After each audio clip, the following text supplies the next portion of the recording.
एक बार बाली ने ब्रह्मा जी की कठोर तपस्या की। तपस्या की समाप्ति पर ब्रह्मा जी ने बाली से वरदान मांगने को कहा।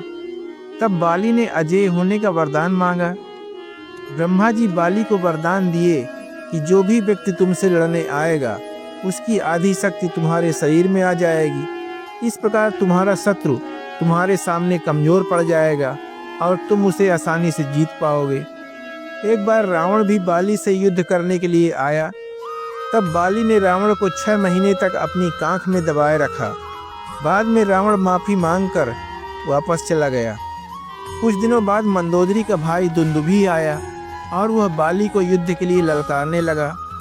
तब बाली दुंदुभी के सामने युद्ध के लिए आया और ब्रह्मा जी के वरदान स्वरूप उसने दुंदुभी की आधी शक्ति खींच ली और दुंदुभी को ऐसा पटका कि उसके प्राण पखेरु उड़ गए। अभी भी उसका क्रोध शांत नहीं हुआ और उसने दुंदुभी के शव को आकाश में इतना तेज फेंका कि उसके शरीर से खून की कुछ बूंदें मतंग ऋषि के आश्रम में जा गिरी। मतंग ऋषि ने जब ध्यान करके देखा तो समझ गए कि यह बाली की करतूत है। तब मतंग ऋषि ने बाली को श्राप दे दिया कि आज के बाद यदि तू ऋषमुख पर्वत से 1 योजन दूरी पर भी आया तो तेरी मौत हो जाएगी। कुछ दिनों बाद दुंदुभी का भाई मायावी बाली से अपने भाई का बदला लेने आया और वह जोर जोर से बाली को युद्ध के लिए ललकारने लगा। बाली युद्ध की ललकार सुन बाहर आया तथा दोनों में कई घंटों तक भयानक युद्ध हुआ। परंतु जब मायावी हारने लगा तो वह वहां से भाग गया तथा जंगल में जाकर एक गुफा में घुस गया। तब बाली उसे ललकारते हुए उस गुफा के अंदर घुस गया तथा उसने अपने छोटे भाई सुग्रीव से कहा था कि तुम 15 दिनों तक मेरा इंतजार करना। 15 दिन बीत गए। बाली ने मायावी असुर को गुफा के अंदर मार डाला तथा गुफा के बाहर रक्त की धारा बहने लगी। सुग्रीव ने समझा कि मेरा भाई बाली युद्ध में मारा गया। तब वह गुफा के बाहर एक बड़ा सा पत्थर लगाकर वहां से चला आया।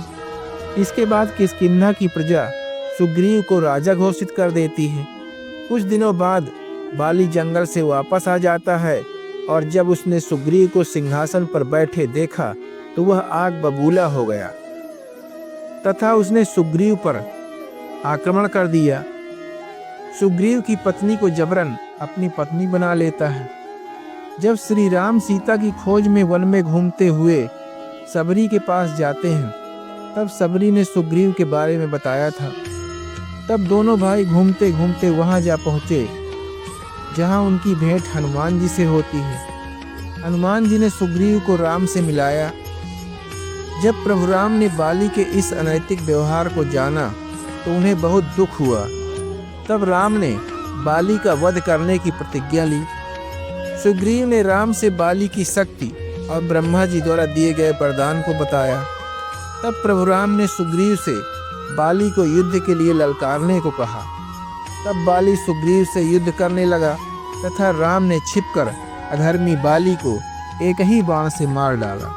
बाली ने श्री राम से कहा, हे प्रभु, आपने धर्म की स्थापना हेतु जन्म लिया है, ये तो मैंने जान लिया, परंतु मेरे साथ शत्रुवत व्यवहार तथा सुग्रीव के साथ मित्रता का व्यवहार, हे नाथ, किस दोष के कारण आपने हमें छिपकर मारा।